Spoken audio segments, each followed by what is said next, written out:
As we wrap up the year, multiple generations of your family may be gathering, maybe even for the first time in a while. This offers the perfect opportunity to explore and celebrate your incredible family story together. Here are 2 ways you can do that.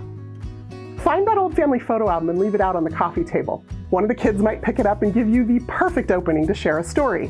You might be surprised at what fascinating details come pouring out of family members around the room as they look at Grandpa's old car or Uncle Jimmy's worst haircut. Holiday dinner time can become a favorite memory.